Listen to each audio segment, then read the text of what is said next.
I'm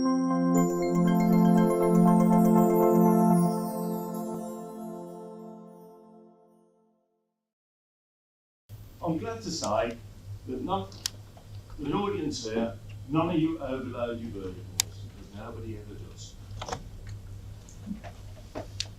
Okay, we have a vehicle here, and I don't know, but yes, 24% overloaded on gross, but nobody overloads the vehicles. Another one, and these are all recent, so these are all within the last 2 months being stopped. Okay, en route to Europe, 2 axles overloaded 35%, and the tractor unit overloaded in total by 27%. So gross overload 6.5. So yes, nobody overloads.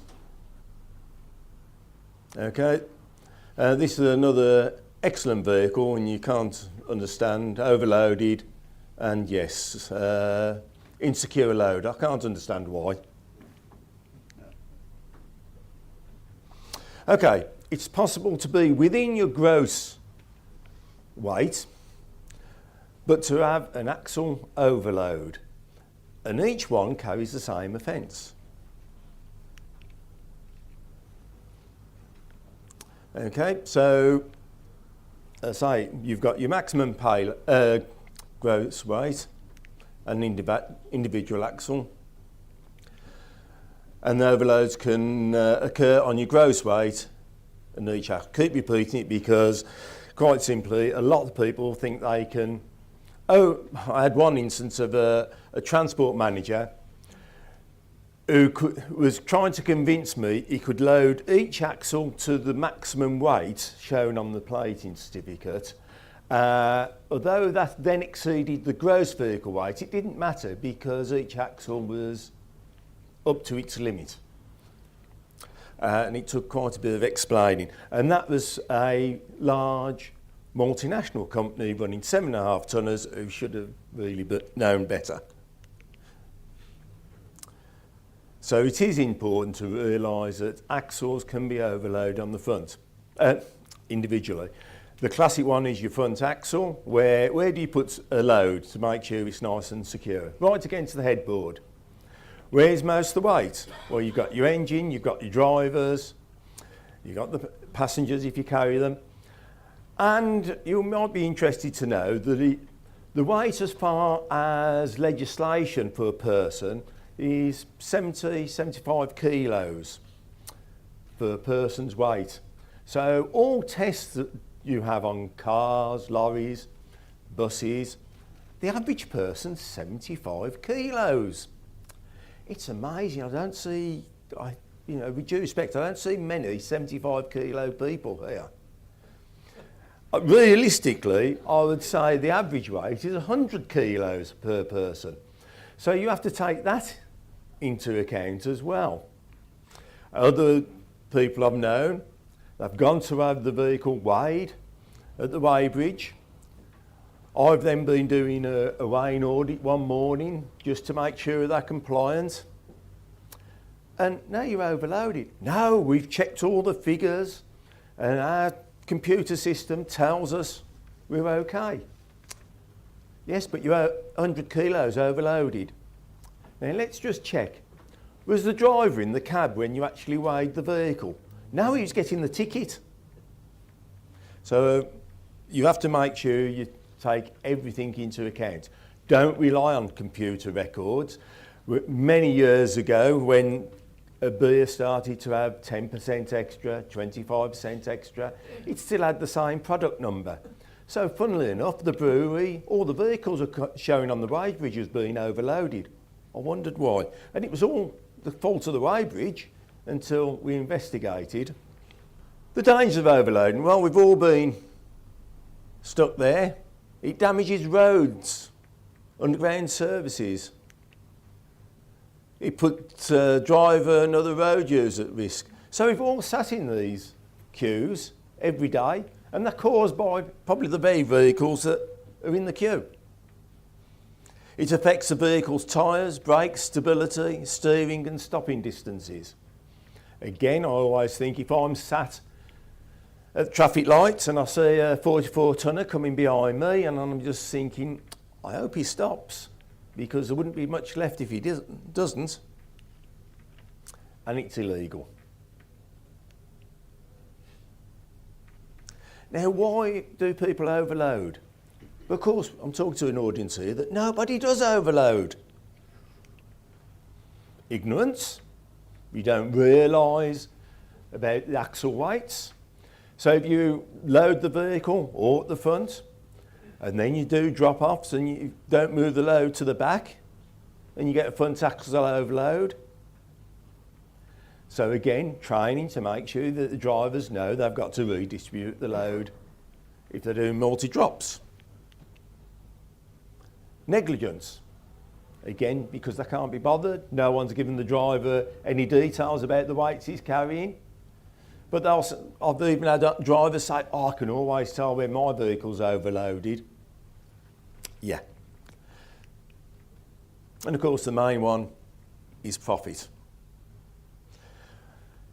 And that is probably the driving one, in much that why send two vehicles when you can get it all on one?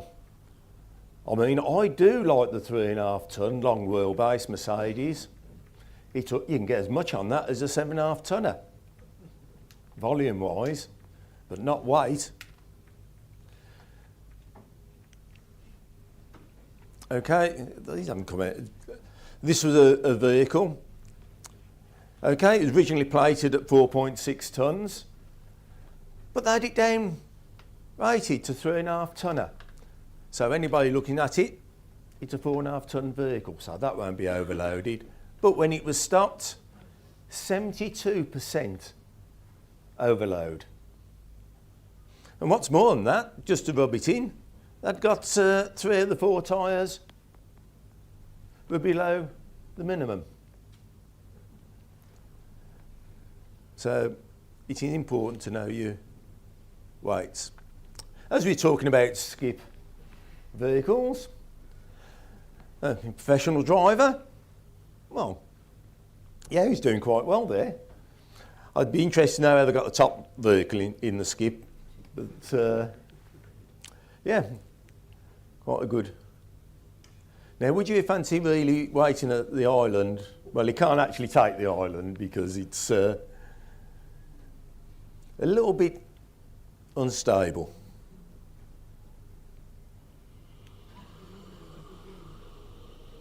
So, okay, responsibility for vehicle loads.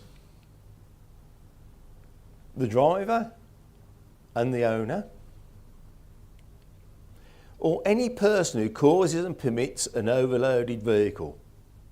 So, for example, you cash and carry, and you see somebody coming in, which they never do, with the car and load all the water in, all the soft drinks, all in the boot. And when he sits in, you can see him looking at the sky. You're allowing that vehicle to go out on the road in a dangerous condition. Builders, merchants, the same reason. I'll have a 2 tonne of sand in the back of me pickup. Again, you're allowing him to go on the road. So there is a case. If that vehicle is involved in an accident and someone is killed, think about it. You may end up unwittingly ending up. So be aware.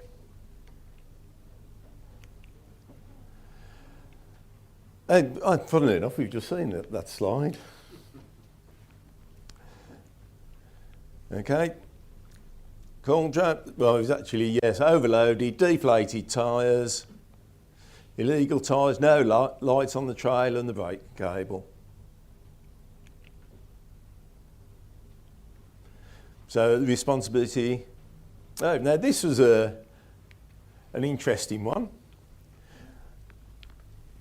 That's the towing vehicle. So it'll be the tail wagging the dog.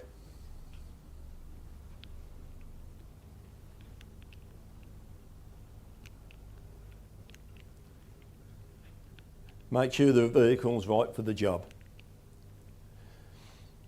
This is another one. Again, vehicle 29% overloaded. So make sure you're getting the right vehicle to do the job. Oh.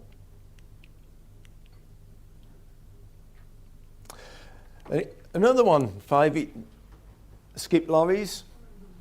It's a very responsible industry. Now, again, I'd be a bit nervous being at the side of this one as well. I think the driver is starting to get a bit nervous as well.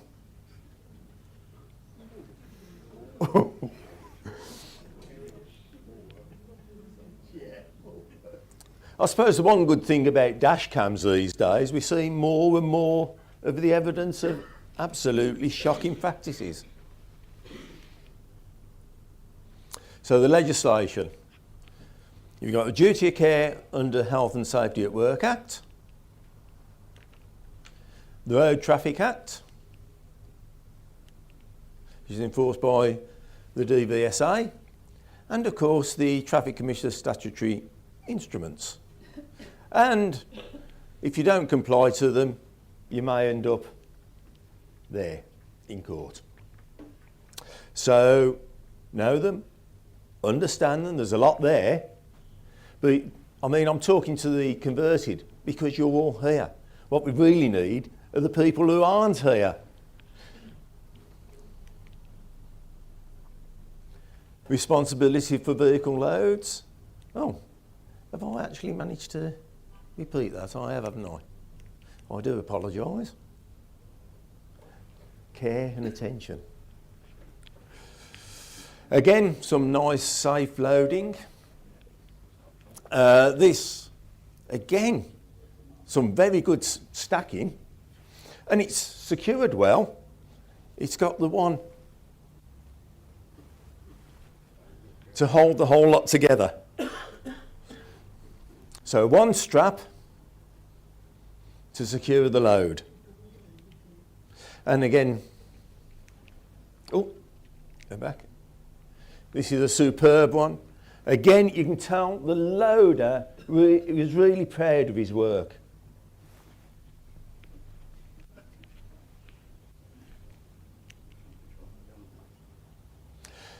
Enforcement and penalties. Yes, so you get random checks by the DVSA, trading standards and the police.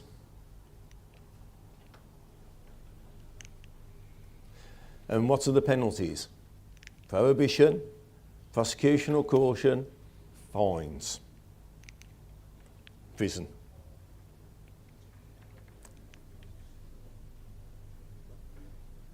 None of us want to be there. Now, I was a bit dangerous on this one. Traffic Commissioner. Okay, he can remove the directors and transport managers' repute. Transport manager can no longer manage a transport fleet. So that's your job gone. Remove individual drivers' vocational licence. Well, that no longer drive a HGV or LGV for a living. There's a slight exception for the LGV, and that depends if you've got grandfather rights. Curtail an operator from using an operator centre. Curtail the number of vehicles and trailers an operator can use. There's a classic example at Birkenhead. Onyx doing the street collection. The DVSA went and checked the local landfill site, the Weybridge, and all the vehicles were overloaded. And they lost their operator's licence, I think it was for 2 weeks. So the Onyx then had to fulfil the contract, had to subcontract and get other people in to fulfil the contract. That was very expensive. They didn't have to have any fines or anything. That would cost them more than any fine. Okay, and they can revoke an operator's licence completely. So if you're a transport company, It's important.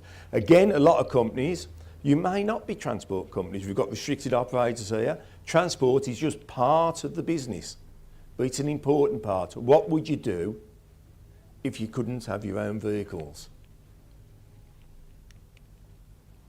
And it can bar directors and managers and drivers from the industry.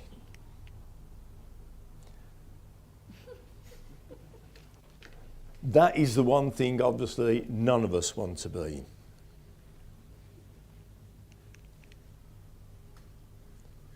Okay, so I've told you all the bad news, so what are the precautions and advice? Know the weights of your vehicles. I mean, how many here know where to find the permitted weights on your car? Good. Yeah. On the internet. It's on the bin plate of the car. It tells you your front axle, your second axle, your gross weight and your train weight. But again, don't add the front axle up to the second axle. It could always show higher total than the gross vehicle weight.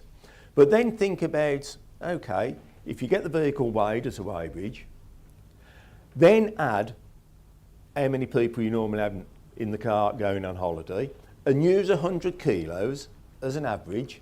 See how much load you've got left then for your luggage and everything else you carry. You'll find there's not a lot, and it is possible to overload your car.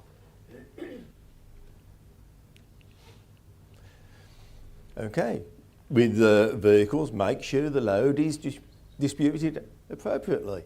It's no good putting it all against the headboard because that's the safest place. You can strap it in there, it won't move anywhere. Because that means that the front axle is likely to be overloaded. You've got to distribute the weight over the back axle as well. And it also means that if you haven't got anything over the back axle, you'll be bouncing around like nobody's business. So that comes to a stability issue. Check axle and gross weights before setting out. And don't trust declared weights. So again, if somebody tells you a pallet weighs a tonne, how do you know it weighs a tonne? Ask them how they've established the weights. Certainly when it comes with Classic 1 sand from the builders merchants, it's been raining the day before. Now normally a bucket weighs a tonne. But how much does it weigh when it's wet? It could be 1.5 tonne. Adopt a safety culture. So in this case, the vehicle's being weighed before it goes out. He's weighing his front axle. And believe it or not, that is all that vehicle can carry. But it's moved, the weight's moved onto the back axle.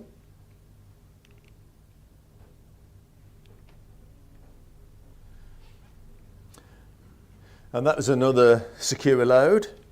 It looked fine from the outside until the curtains were opened. Yes, not very good practice. And again, another overloaded vehicle, the right tool for the job. So, know your weight. Now I'll jump this because Andy will go over some of this. So you've got axle weights, axle weigh bridges, fixed installations, static, dynamic in motion rims, portable, static, and again, rim systems. And don't become a statistic. So I'll yeah, this was showing DVSA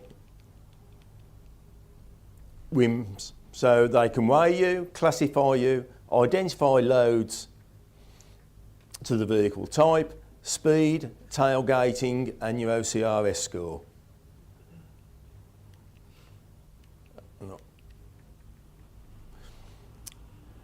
Okay, well you've got road tax, insurance, and that uses AMPR. And I'll miss, okay. That's a good picture. This one was actually in Ireland. 3 wheels on my wagon, and I'm just rolling along. So you're talking about unclassified trailers. That was not a bad one that picked up there. Why bother having 4 wheels on when only 3 are necessary? And talking about bridge strikes, so yes, it's not just HGVs that hit bridges. The one van's cut in half, and we like professional drivers, don't we?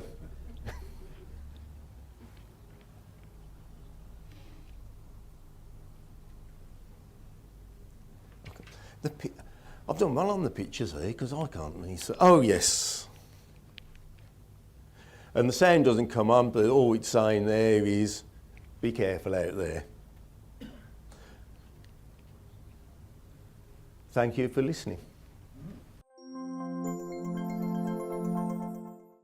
I've got one question for both you gentlemen. I don't know if our DVSA college can help us as well. So I do some work as a consultant for a major bulk haulier in the UK and Europe, probably the largest in fairness in the UK and Europe. And we are bulk operators, tank operators of both powders and liquids. And so we run out of facilities which you got weigh bridges in.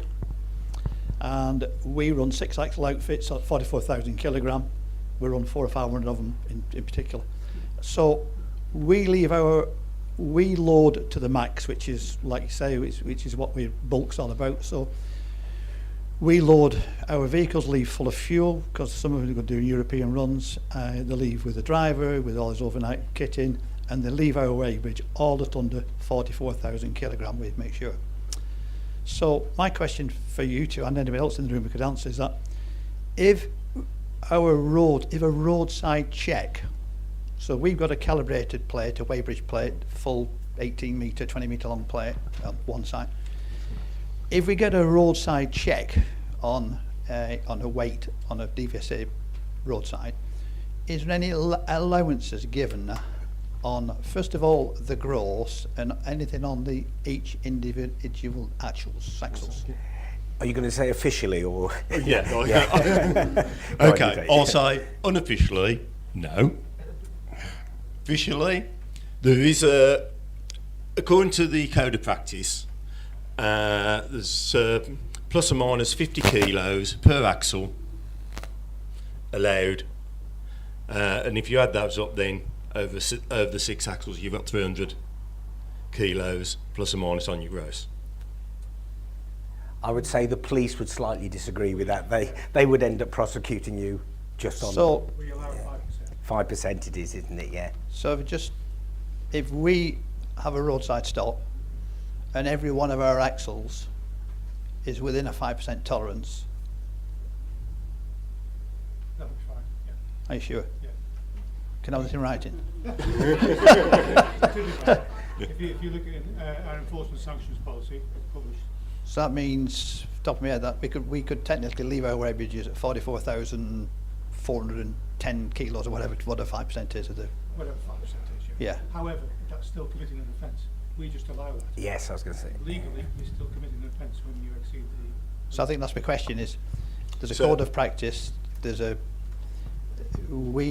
if we were stopped with 44,000 and another 300 kilos on top at a roadside stop, would we be prosecuted or would we be allowed to continue the journey? But you also have to understand why there's that tolerance, because the tolerance is because the load is moving as you're weighing on axles, individual axles, because the vehicle's in motion, you've got other forces coming into play.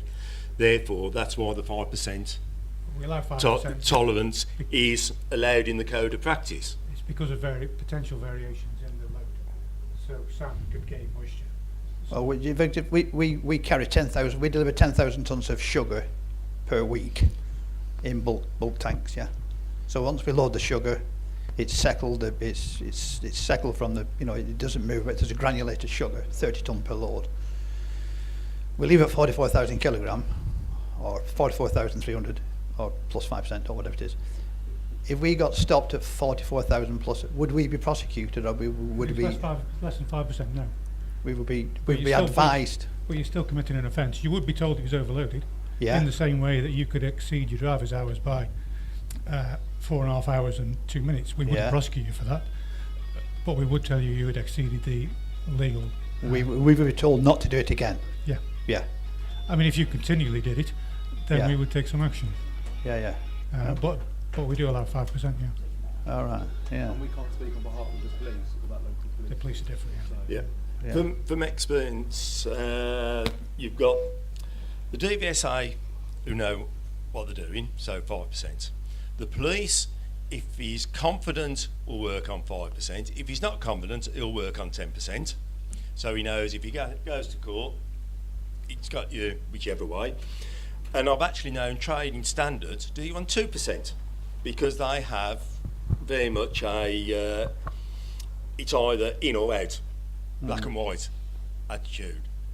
But I don't know whether trading standards are doing much way in these days at Well, all. I can't comment on No, trading that's standards. fine. So, but that's from experience. Okay. That's my question answered. Anybody else? Can I just follow up very quickly following up on that, obviously if a vehicle leaves correctly loaded like that, and then on the way it rains, there's muck on the road and stuff, what impact does that have on the loading of the vehicle, depending what nooks and crannies you have on that vehicle design? That's what the 5%'s for. That allows for the... Yeah, That's what you said previously. That's to take that into allowance for whatever we pick up on the road, snow on the road, or stopped overnight, something. Yeah. Okay.